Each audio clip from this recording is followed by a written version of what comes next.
Hello, folks. Welcome to Holding On with Holder, my brand new interview show where I discuss important topics with interesting people. My name is Steve Holder, and I will be your host. Today, excuse me, today I'm talking with Salman Sheikh. He is a Muslim author, video creator, Freemason, and public speaker. I'm happy and proud to call him my brother because I also am a Mason. And he has demonstrated the spirit of Freemasonry better than anyone I have ever met. He's a good man, and I'm happy to have you with me, Brother Sal. Thank you very much for coming on the show. Thank you, Brother Steve. It's an honor and privilege for me to come here and be on this platform with you. And I can speak the same for you, my brother. The tenets of brotherly love and Freemasonry, I have also learned from you when I started reading your books and I started following you. And I knew that sometimes we are a mirror reflection of each other, and we're in this short life together, walking each other home. So I am also eternally grateful for you as well. Well, thank you very, very much. To get us started off, can you just tell us a little bit about who is Salman Sheikh? And I hope I'm pronouncing your last name right. Is it Sheikh? Yes, that's correct. Okay. Just tell us a little bit about who you are and what your background is, if you would, please. Yeah, sure. So I come from a Pakistani American immigrant community. My father grew up in a poverty background, and he struggled hard to bring me and my mother to over to this country for a better life. And we came here at the age of 5 to Cleveland, Ohio. I did my kindergarten there, and then as time went on, we went to Delaware. I was there for a little bit, and then from my first grade up until now, I've been in the here in the Delaware County area, here in the Pennsylvania jurisdiction. And growing up, Brother Steve, I always saw humanity as one. I used to go to Bible classes the same day, Quran classes the same day. I did not see anybody as different as being white, Muslim, black. I knew we were all one. We came from the same creator. And those are the tenets that I loved about this country, that all men are created equal. And as time went on, I worked hard, finished school, got my degree, ran a business for a while, and just handled life's responsibility. And then eventually life took me to Freemasonry. And I realized that the foundations of what this country stood for, and this aspect of fighting for what's right, fighting for the weak and defenseless, I found everything in the Brotherhood. And that's where I dedicated most of my life to now, to writing, speaking, and trying to bring people together to teach them that it's not about being Muslim, Christian, Jewish, white, black, Hispanic, whatever. We're here in this short life. We're here to love one another, uplift one another, to do God's work. And the ultimate goal, my brother, for the Mason and for the human being is to just touch each other's heart. If there's something I can do for anybody, I know if I have the power to do it, I will do it. Everything else, my degree, my titles, my home, my bank account, everything else I will leave here. And that's just how I've been living my life, day-to-day basis, to make sure I do right by all those who come before me. That sounds good to me. Tell me exactly what does it mean to be a Muslim? You're a Sufi Muslim, am I saying that correctly, Sufi? Yes, that's correct. Yeah, what exactly does that mean? So being a Muslim, Brother Steve, is basically submitting yourself to God. And anyone that submits himself to God is by definition a Muslim. And we have that a concept in the Holy Quran as well, where we believe in all of the prophets, we believe in all of the holy books that came before us, and how it says that in Surah 2, verse 62, that it does not matter if you're Jewish, Christian, or Muslim. As long as you do right by yourself, do right by your Lord, on the day of judgment, you shall have no grief for you or your family. So being a Muslim is basically meaning to submitting yourself to a higher power, to know that there is a guiding force above me that's guiding me and shaping the destiny of my life. How we have in Masonry as well that one must believe in a supreme being, and that could be anything, to know that there is a higher power guiding you, and we're here not alone. Yeah. Now, you are a Mason and I'm a Mason, so you and I know about Masonry, but a lot of other people don't. Can you just share so anybody can understand what exactly is a Mason? What is a Freemason? A Freemason is one who stands up for the weak, for the defenseless, for the widows. He honors charity, justice, brotherhood. Anything that he could do good for anybody, he will do. And it's basically about doing the right thing, being a man of integrity, being a man of your word, being a man of God. And anything that's opposite of that is not a Mason. Mason is one who brings unity between mankind. He does not care what your race or religion is. He doesn't care if you're an orphan or a widow. If he has something in his heart to do to help you with his capability to do so, he will do it without asking anything in return. And when he sees evil, he will fight against it. When he sees the weak, he will protect them. When he sees somebody that he can love, he will love them. So the Mason is basically a man of God. Thank you. A good description. And what would you tell people? How is Freemasonry different from other fraternities? The beauty about Freemasonry, Brother Steve, is that Freemasonry basically exemplifies how Almighty God wants us to be as one human family. And I realize is that when you go into a Masonic lodge, where else in the world can you see this? Where a Jewish man, a Muslim man, Christian man, a white man, black man, we can all hug each other, love each other, and call each other brothers. The world can follow our example that if we can do it, why can't you? And we're just that example that this fraternity that has existed for thousands of years and how it has shaped like the politics and the world history in many ways. It's all about relief, justice, and brotherly love. In the U.S., we see that exemplified, where brother Masons on opposite sides of the American Civil War, they spared each other's lives. Same in World War II, World War I. They were hostile countries, but when they came together, they loved each other as brothers. Same thing, even going back all the way to the Crusades. Richard the Lionheart and Saladin were brothers, and anytime both were in some kind of danger, they helped each other. So this concept of brotherhood that transcends all religious, political, racial boundaries has existed on this earth as long as man has walked this earth. That's how beautiful this ancient and honorable fraternity is. Well said. Well said. Can you explain the different kinds of Masons and how each branch differs from one another? Like, we have the Scottish Rite and the York Rite and, things of that. Can you explain to people exactly what those differences are and what they mean?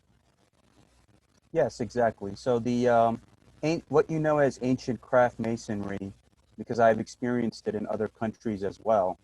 And the highest degree is one of a master mason, which is the third degree. There's no degree higher than a master mason. Now you have these appendant bodies, such as the York Rite, Shriners, Scottish Rite. That does not mean that you're higher than any master mason. Those are just appendant bodies, meaning that they're extra credit studies. I mean, the course ends at Master Mason, but those are extra credit studies for those that want to become more adept initiates of the path. So there's more to learn, there's more to apply, but it just reminds you of the foundation of the Master Mason. So everything comes back to you being a Master Mason, whether it's Scottish Rite, York Rite, Royal Arch, anything. So basically, most people have this misconception of Freemasonry, and they tell you that you're not high enough up in the organization for you to know everything. But that's incorrect. There's nothing higher than a Master Mason. And whether it's a Grand Master, a Past Master, or a regular Master Mason, when they meet together, they're all Master Masons meeting on the level. And nobody's above one another, nobody's beneath one another. We all love and respect each other equally. And I believe that humanity should be able to learn from us in these divisive times, that we're all one human family, and don't let the agents of chaos that also exist in all races, religions, and groups divide you from each other, because they realize your strength when we come together.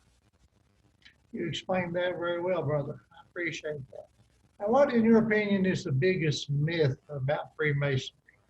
Some people think we're just horrible people. Yeah, so unfortunately, many have the misconception that Freemasonry, that they are devil worshippers, but that's incorrect. You cannot be a Freemason unless you're a man of God, unless you promise to fight evil and uphold the values of justice and to defend mankind at all venues. And if you look at all of your cartoons, your video games, your movies, all of the aspect of good winning over evil, those are all Masonic stories and Masonic ideals. Whether you see that in Disney movies, Disney video games, in the books, everything about good winning over evil and how good is always destined to win. Those are all Masonic ideals. And Freemasonry, even my country, Pakistan, a Muslim country, was a Masonic experiment, just like how America was a Masonic experiment back in the 1700s. And it was about creating a society, a secular society, where all walks of life are welcome and live together, love each other. And I can go outside in my neighborhood. There's white, black, Asian, Hispanic. Everyone's living together peacefully. Their kids go to school together. They work together. We're living in this neighborhood together as an exemplification of what the Masonic Society is, which is a global community. And there's no issue. And we must be able to go outside and see reality through our own eyes, Brother Steve, rather than turning the television on and letting them tell us who to fear and who to hate and who to look out for, because they are the agents of chaos. They don't want us to come together. We must be able to go out and see reality through our own eyes and see the beauty of Americana. And that's the exemplification of Freemasonry. We see not just in this country, we can go to all societies where Freemasons have played a role. Here, England, Pakistan, everywhere. It's a global fraternity. Anywhere you go, there will be a brother there to help you and guide you when you need help the most. And that's good to know. That's good to know. So what exactly convinced you to become a Freemason, Brother Sal? What was the determining factor that made you say, I want to be a Mason? Yes, so in our Sufi Islamic stories, we have the teachings of the Prophet Muhammad, and he tells us to become one community. So he describes the term as ummah. So ummah means become one community. And I was looking at Freemasonry and I'm thinking what he said, it's all here, where we all come together no matter what your race or religion is, as men of God, as brothers, as, you know, one brotherhood. So that's what determined me to pursue Freemasonry, because I knew that this is a venue that I can use to bring humanity together. Its tenets, its platforms, and to be in a society where people don't look at what zip code you live in, your socioeconomic status, race, religion. I could sit next to a Jewish man, Christian man, white man, and we're all brothers. And what that's the greatest gift that God can give anybody, is to have that equality and love for each other. And that's only, my brother, those that are Masons, they can only experience it. That's something that cannot be explained to anybody. They have to be able to experience that love and brotherhood. And that's what saw me come to this fraternity, is the aspect of coming together and unity. And I want it exemplified to the rest of the world. Very good, very good. Now, can you tell us which Masonic organization you belong to? Yes, so Your crowd or whatever? I belong to the United Grand Lodge of England. I'm a Master Mason in good standing. And I'm also affiliated here with the Grand Lodge of Pennsylvania, Free and Accepted Masons, through their Scottish Rite, 32nd degree, and the Holy Royal Arch, chapter number 183, with their Royal Arch chapters that they have here. So I get the best of both worlds, with the old world and the new world. Because that's one of my goals as well, is to bring everybody together through those different venues as well. Have you experienced any kind of negativity and or hate from people who really think Muslims or Masons are really, really bad? Yeah, unfortunately, Brother Steve, just like how you have good and bad everywhere, you have good and bad in all races, religions, countries, and groups of the world. And unfortunately, in Freemasonry, you can also encounter those that operate from their lower nature. But at the same time, they're in the minority. The majority that I've came across are people that uphold the values of the fraternity. And just, like yourself and other great brothers that I've had the honor and privilege to be with. And I realize is that over time, we can start to change these hearts and minds and give them a perception that what you grew up with, what was told to you, what you saw, that's not how the world really works. We can be better than this. We can break old patterns and cycles and thinking of different negative perceptions of how to look at somebody and how to perceive them. Sit down and get to know somebody. If it's a neighbor of a different background, you extend the hand of friendship and ask them to sit down with you for a coffee, and you realize they have the same heartbreaks as you, they have the same hopes and fears as you, they cry for their children just like you do, they have happiness when they accomplish something just like you do. and we all bleed the same in the end. And that's my hope in terms of what I've been doing with my speaking engagements and publishing and writing articles and books, that I'm able to change a lot of these brothers through education and awareness.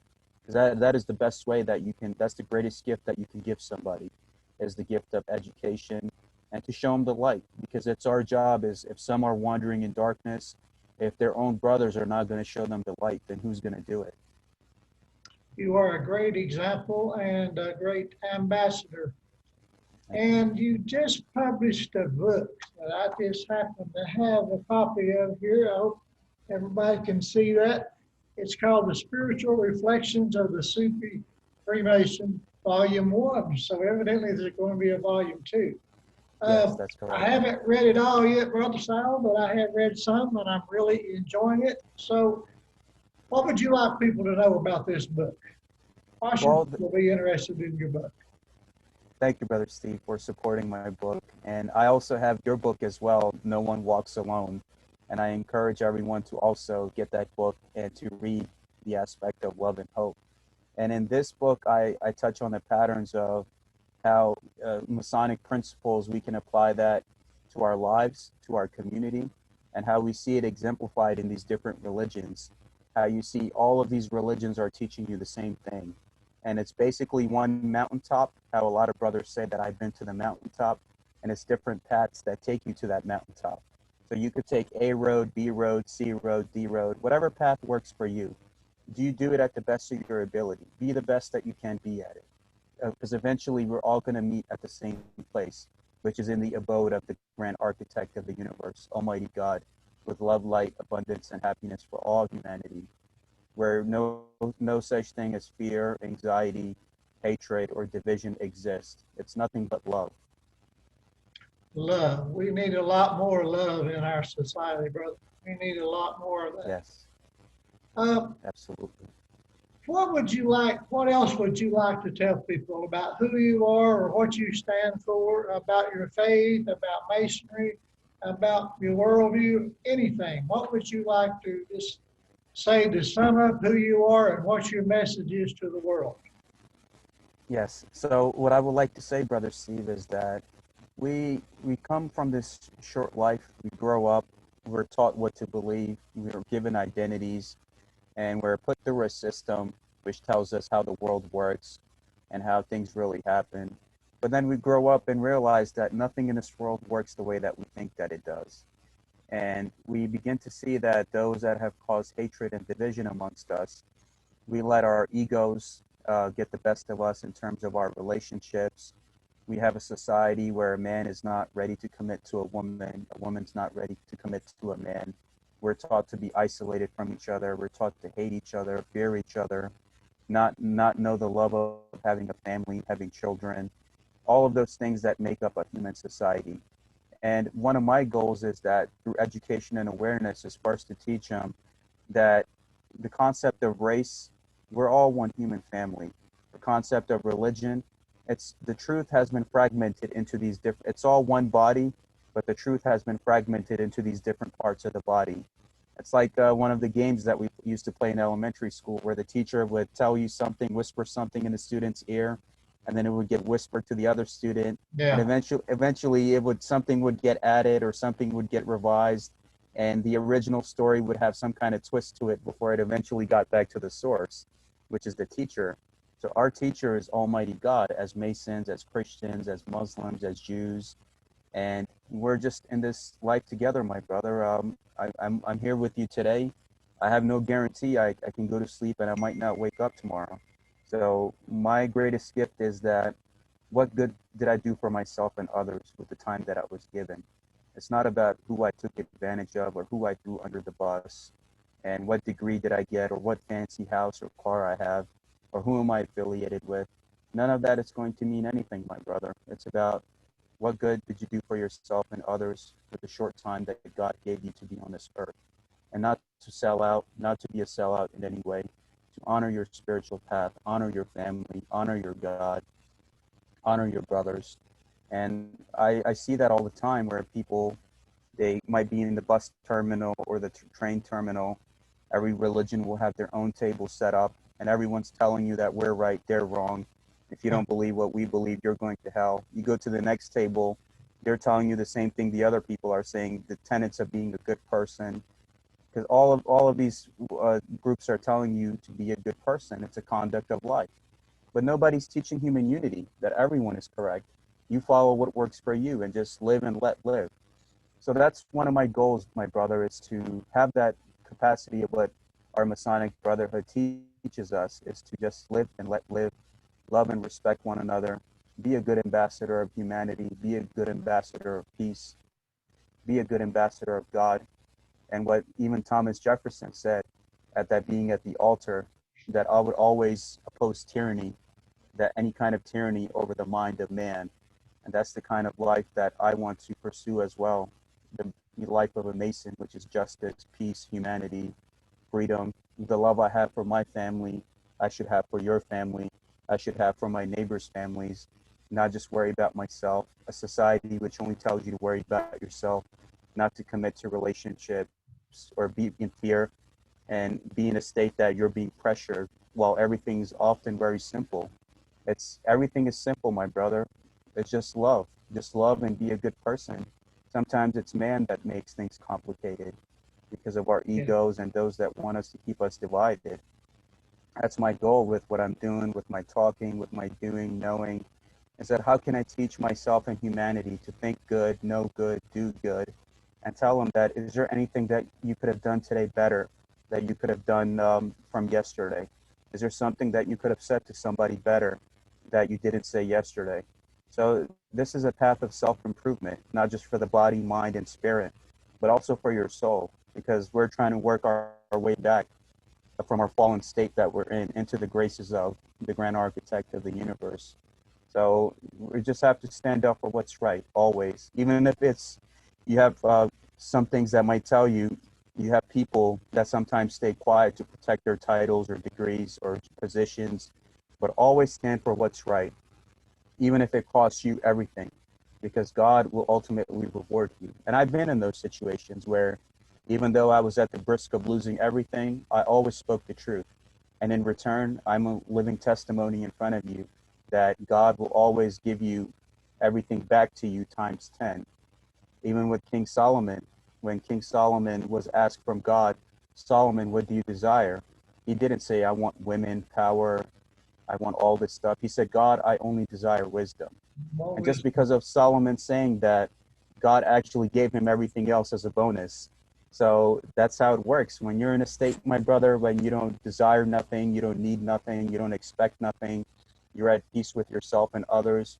You learn how to forgive yourself before you can forgive others. You love yourself before you can love others. You accept yourself before you can accept others. That's when your heart will open. And the Masonic path and all of these paths that I'm trying to get people to realize that it's all one, is to realize that God, and to find that aspect of the brotherhood, everything is in your heart. When you know thyself, you know your Lord. And when you know thy Lord, you know thyself. So it's all in your heart. You are the physical temple. Learn to forgive yourself, learn to love yourself, learn to know yourself. That's when everything else around you will get better. Because there's a Persian poet named Omar Khayyam. He said, I myself am heaven and hell. And he meant by that is that you create your own reality. God has given you your free will and all the tools that you need to be successful. But if your heart's not in the right place, then you will project a hellish outer reality. If you're at peace with yourself and you accept and love yourself, then your internal temple will manifest a beautiful external reality. So that's what I tell people. Just let go of the fear, let go of the doubts, because doubt and suspicion, my brother, is a cancer for which there is no cure. We spend our whole lives doubting each other. Will this relationship work? Or the woman gets in pressure, thinking that that I don't need a man. I'm better off by myself, because society has made her that way. That we don't need a family. Families are bad. Women are bad. Men are bad. Just be by yourself in isolation. Just pay your taxes, pay your bills, be a good slave. There's more to this life than that, my brother. We didn't come here to just pay taxes, pay bills, and die. We came here to love each other and uplift each other and to touch each other's hearts and help each other whenever we can. that's the greatest gift that we have. Everything else we leave behind. Yeah. Thank you, brother. You have a very good message, a very good heart. And where is it we can find your book for those who want to buy it? Yes, so on Amazon you can search for the Spiritual Reflections of the Sufi Freemason, and that's where you'll find my book. Okay. Thank you, Brother Sal, for being here with me. I really do appreciate it. And I will help get your message out by putting this on Facebook and Twitter and YouTube. I want everybody to know your message of love and hope and faith. And thank you again for being with me, my brother. You have my love and respect. Thank you, Brother Steve. May God's eternal love, peace, and happiness be upon you and your family and all humanity. Thank you, brother.